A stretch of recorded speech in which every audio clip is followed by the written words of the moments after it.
Voltamos com esse bloco sobre a alimentação. E nós vamos falar, como eu falei no bloco passado, alimentos que mantêm o frescor, a elasticidade da pele, que podem estimular o colágeno. Tudo isso quem vai falar pra gente é a nossa companheira, a doutora Patrícia Vieira, que está sempre aqui com a gente também, que é formada pela Faculdade Federal de Viçosa, tem especialização pela Unifesp, experiência em atendimento clínico de jovens, adultos e gestantes de alto risco. Boa noite, doutora. Boa noite. Obrigada pela presença mais uma vez. Nossa companheira, né? Está sempre aqui com a gente. É um prazer. É um prazer recebê-la aqui também. Qual a relação dos alimentos saudáveis que podem dar esse frescor na nossa pele? A relação que nós temos de alimentos com a pele, para manter o frescor da pele, são aqueles alimentos, no geral, é alimentação saudável, balanceada, equilibrada, com todos os nutrientes. Você tendo um consumo de alimentos ricos em fibras, para ajudar o seu intestino a funcionar melhor. Tá. O intestino funcionando melhor, ele ajuda a liberar toxinas e você absorve os nutrientes que são os mais importantes para o seu organismo. Isso vai ajudar a melhorar a condição da sua pele. Um aumento de alimentos ricos em antioxidantes, porque os antioxidantes vão neutralizar os radicais livres que são produzidos constantemente por reações que acontecem no nosso organismo. Sim. Pela ação do sol, pela poluição, tudo isso isso são agressões ao nosso organismo, à nossa pele. Se você tem um alto consumo de alimentos ricos em antioxidantes, você vai neutralizar essa ação. Então, com isso, você vai manter aquele ar saudável na sua pele. Então, isso é muito importante. É importante falar que a gente falou frescor, mas é uma pele saudável. Frescor é a pele luminosa, é aquele cuidado. E você falou um ponto muito interessante. Se o intestino funcionar bem, que a gente já comentou sobre isso em outros programas, né? Se o nosso interior também estiver bom, ele pode refletir no nosso rosto, na nossa pele também, Com né? certeza, porque é ele que vai determinar o que você vai absorver e o que você vai eliminar. Tá. Se você não tem o intestino funcionando bem, você vai acumulando aquelas toxinas.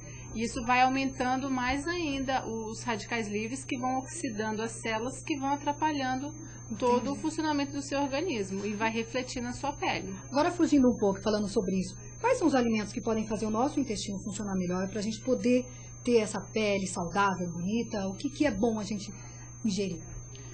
Bom, para o intestino funcionar muito bem, o principal são os alimentos ricos em fibras. Tá. E onde nós vamos ter fibras?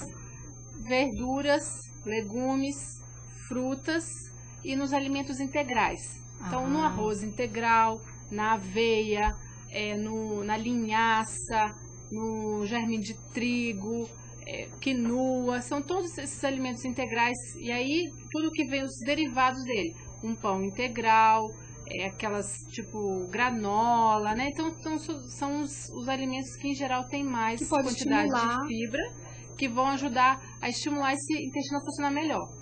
Lembrando que não só fibras vai ajudar o intestino a funcionar bem, a água também.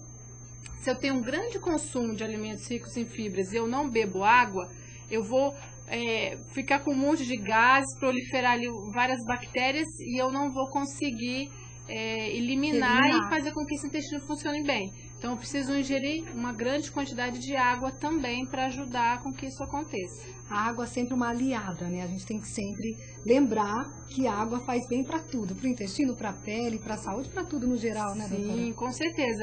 Você, quando começa a ficar desidratado, seu corpo funciona muito pior. Né? Atrapalha o funcionamento, atrapalha o seu raciocínio. Então, a água é fundamental para tudo. É verdade. Agora, quais são os alimentos que ajudam a firmar a pele, deixando-a mais bonita? Tem algum alimento que pode ajudar a fortalecer a pele?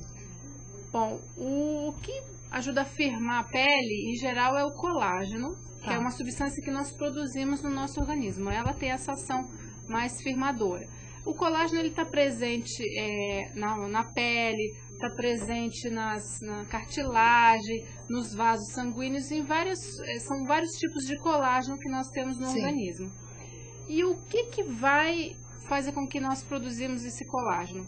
São algumas substâncias que compõem esse colágeno, que são os aminoácidos, que são partículas da proteína, vitamina C, vitamina E, a piridoxina, que é a vitamina B6, a vitamina C eu já falei, e algumas, magnésio, zinco, silício, são os minerais que vão compor esse colágeno.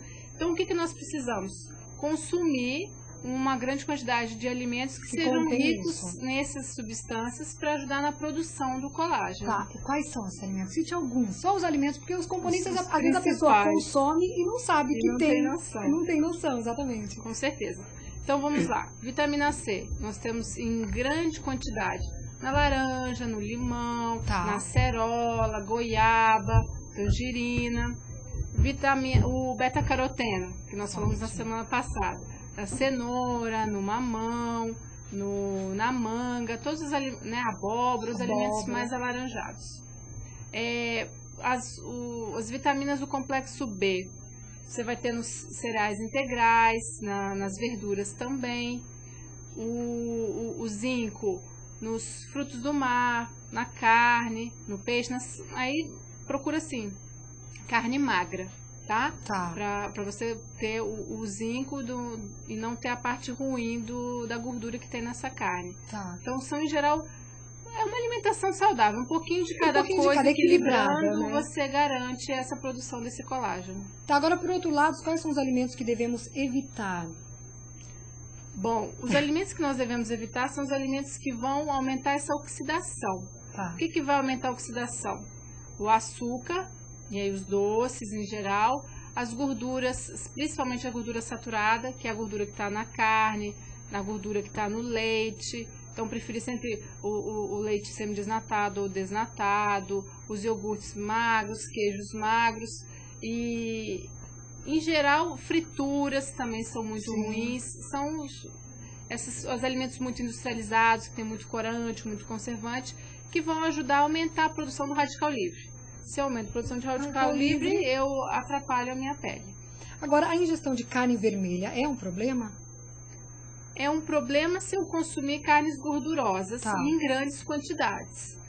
Em geral, qual é essa quantidade? Preconiza seriam procurar sempre usar a quantidade da palma da sua mão, que seria o ideal para cada pessoa consumir. São 2 porções por dia dessa carne. E de preferência carnes mais magras. Se comprar uma carne que tem uma gordura externa, você retira aquela gordura antes de utilizar. E a carne mais magra seria um exemplo. Pode dar um exemplo de carne mais magra, pra gente ter essa noção? Patinho, uma carne mais magra, assim, eu digo das carnes vermelhas, né? No caso, o peixe, claro. Colchão mole, são carnes mais magras. E mais magras ainda são o peixe e o frango. Claro, retirando a pele do frango também antes. E não frito também. Isso. Mas também não vai adiantar se eu pegar o frango com a pele, assar e na hora do meu prato eu retirar a pele. Muito da gordura daquela pele já foi pro frango e vai pra dentro de mim. Já tira. Então tem que tirar antes de preparar. O ideal é isso. Interessante. Agora vem uma pergunta, por exemplo, sou viciada em refrigerante e não consigo beber água. O que eu faço? Bom, é difícil. É complicado, porque assim, o refrigerante ele tem uma grande quantidade de açúcar, uma grande quantidade de corantes e conservantes. Então são só substâncias que vão agredir o nosso organismo, que vão oxidar. E de líquido mesmo ali, praticamente nada. Então a gente sempre fala, quando está com sede, o ideal é que beba água. E aí sim você vai repor o que o seu organismo está precisando. Até porque eu tenho a impressão que quando você toma refrigerante, quanto mais você toma refrigerante, mais vontade você tem de tomar. E ele não mata a sede. Não é a mesma coisa que água, né? Com certeza, porque ele tem uma grande quantidade de açúcar. Se for aqueles refrigerantes à base de cola, tipo Coca-Cola, Pepsi-Cola, você ainda vai ter uma grande quantidade de cafeína. E aí vicia mais ainda. E o excesso de refrigerante, principalmente esses, a cafeína atrapalha a absorção do cálcio. Então você ainda pode atrapalhar o seu organismo aí a perder cálcio, dar uma osteoporose futura por conta disso. Então temos que tomar cuidado com o refrigerante. O ideal é que tente diminuindo gradativamente e incluindo mais a água. É tudo questão de hábito. Enche uma garrafinha, deixa lá do lado. Ah, eu tenho que beber uma garrafinha de manhã e vai bebendo de golinho em golinho, que você vai acostumando, se habituando. Questão de costume mesmo, de se adaptar, né? Sim. Agora, a gelatina é um alimento que firma a pele? Devemos adotá-la na nossa alimentação ou não? Então, a gelatina é um alimento que a gente tem que tomar um pouco de cuidado, porque ela tem uma grande quantidade de açúcar, Tá. corantes também, e aquela proteína que tem ali na gelatina, ela vai ser quebrada dentro do nosso organismo, e aí aqueles aminoácidos, eles vão ser utilizados pelo seu corpo. Não quer dizer que vai ser produzido colágeno a partir dele. Tá. Você não vai absorver o colágeno, a substância colágeno diretamente no seu organismo, porque tem uma digestão no seu intestino. Então, não é muito indicado. O ideal é que você tenha uma alimentação mais balanceada, comendo um pouco de cada coisa, tendo essa porção da carne ou das verduras, legumes, dos alimentos integrais, que você vai garantir a quantidade de proteína e dessas outras substâncias que vão produzir o colágeno. Não necessariamente precisa ser a gelatina. Tá. Se eu gosto de gelatina, quero consumir, até posso consumir, não tem problema nenhum. Só não ser em grande quantidade, não achar que é essa gelatina que vai fazer com que você produza colágeno. Porque não é isso que vai acontecer. Eu escuto desde pequena que come gelatina que a pele vai ficar mais firme, que vai ficar tudo mais durinho, tudo é melhor. E cansei de fazer isso. Eu imagino que muitas pessoas fazem isso mesmo. Com certeza. Né? Que tem é um mito. É um mito, exatamente. Então é um mito. É um mito a questão Total. da gelatina. Porque ela é feita do tutano de boi, que é colágeno. Só que no nosso organismo é quebrado. Você vai quebrar em aminoácidos. E ele não necessariamente vai ser usado para fazer colágeno. Entendi. Vai ser usado para fazer várias substâncias dentro do seu organismo. Pode ser usado um pouco para o colágeno, Sim. claro. Mas não necessariamente vai ser só para isso. Entendi. Bom, ficamos sabendo agora que é mito, gente. Quer comer, come, mas não vai realmente resolver o problema, né, doutora? Com certeza. Agora, sucos e iogurtes mantêm o mesmo valor de vitaminas que as proteínas? Ou é melhor comer diretamente a fruta, por exemplo? Claro, se eu sempre preferir consumir o alimento in natura, eu vou preservar mais os seus nutrientes. Tá. O fato de eu cortar um alimento, de eu bater no liquidificador, isso faz com que ele perca alguns dos seus nutrientes. Tá. Se eu, por exemplo, faço um suco e deixo guardado na geladeira por meia hora, 1 hora, 2 horas, vai perder mais ainda. Então, o ideal é você consumir a fruta, mas eu tô com sede, eu quero beber uma coisa diferente, faz o suco e bebe logo em seguida. Não esperar muito tempo para poder tomar aquele suco. E observar a quantidade que você vai utilizar da fruta.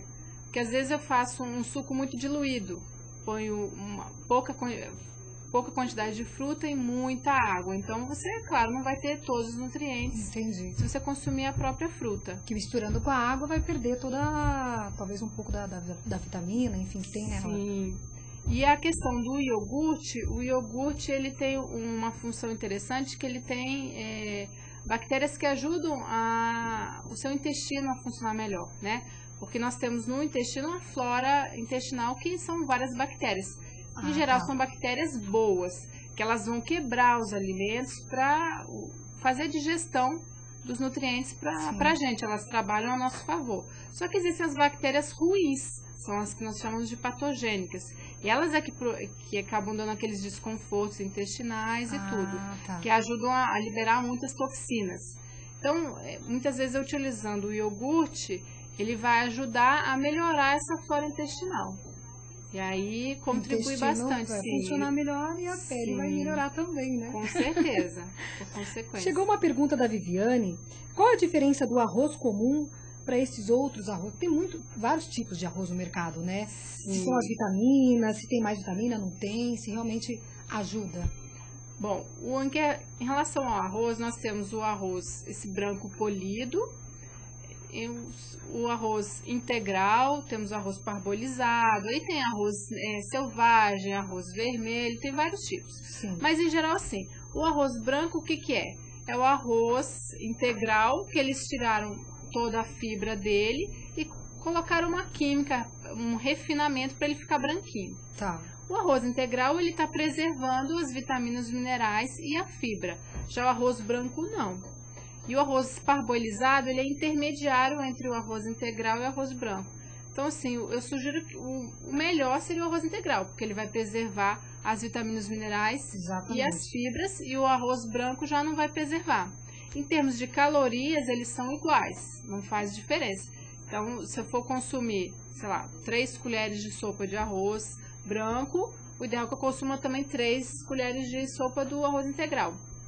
Só que o arroz integral, por ter mais fibra, vitaminas minerais, ele vai me sustentar por mais tempo, eu vou ficar satisfeita por mais tempo. E ele vai oferecer uma série de nutrientes que o arroz branco já não vai me oferecer. Não tem. Então é sempre bom optar por integral. Sim, de preferência. Tá. Agora vem uma pergunta da Viviane também. O aspartame, substituto do açúcar, é saudável? O aspartame é um tipo de adoçante que hoje em dia tem vários estudos mostrando que ele pode causar vários problemas de saúde. Então o ideal é que não utilize o aspartame como substituto do açúcar. Se for utilizar algum tipo de adoçante, que seja ou estévia ou a sucralose.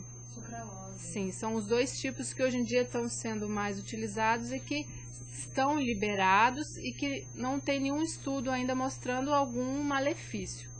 Vale sempre a questão do bom senso, o mínimo possível. Se eu puder não adoçar com nada, melhor. Sim. Mas se eu for adoçar, utilizar esses edulcorantes. Tá bom.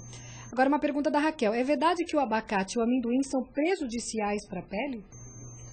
Não, o abacate e o amendoim, eles têm uma grande quantidade de vitamina E. A vitamina E, o antioxidante, ela também faz parte da produção do colágeno, ajuda muito a nossa pele, ajuda na questão de, por eles terem uma grande quantidade de gordura, para quem tem a pele muito ressecada, eles também contribuem. O que acontece é que as pessoas acabam consumindo uma grande quantidade de outros alimentos que têm muitas gorduras, e aí vai comer também o abacate e o amendoim. Tudo é questão de quantidade. Então, o ideal tenta reduzir essas gorduras ruins, hidrogenadas, para você estar incluindo essas gorduras mais saudáveis e maneirando na quantidade. Se eu sou uma pessoa que estou querendo emagrecer, eu não vou ficar comendo amendoim. Porque 100 gramas de amendoim são 600 calorias. Nossa, não como amendoim. Temos que tomar cuidado. Então, o amendoim tem a questão da contaminação com aflatoxina, que é uma substância produzida pelos fungos que são tóxicas a nós. Então, temos que tomar um pouco de cuidado com o amendoim. Já o abacate, não. Procura sempre comer 1/4 dele, pega o abacate, corta na metade, aquela metade corta novamente na metade. Consumir aquela porção por dia. Tranquilo. A quantidade também, tem que, é o que você disse. Aí tem que avaliar a alimentação no geral do dia inteiro para incluir esse abacate. Poder equilibrar. Doutora Patrícia, a gente vai ter que encerrar, porque o nosso tempo já estourou, o pessoal vai me matar, mas tem muitas perguntas. Realmente, eu achei que seria também um pouco mais difícil, mas realmente estão vindo muitas perguntas. Agradeço a todo mundo que está participando no chat. E espero que você volte na semana que vem para a gente bater mais um papo com outro tema. Muito obrigada pela presença. Gostaria de deixar o seu e-mail, contato? Vou deixar o blog. O blog. Vocês podem acessar o www.patricianute.wordpress.com. Dado o recado. Obrigada, doutora Patrícia, pela presença aqui com a gente, viu? Eu que Obrigada agradeço. mesmo. E você não sai daí, porque no próximo bloco nós vamos falar sobre moda. Como usar agora no verão lenço, bandanas, os acessórios. É muito bacana. Não sai daí que a gente volta rapidinho.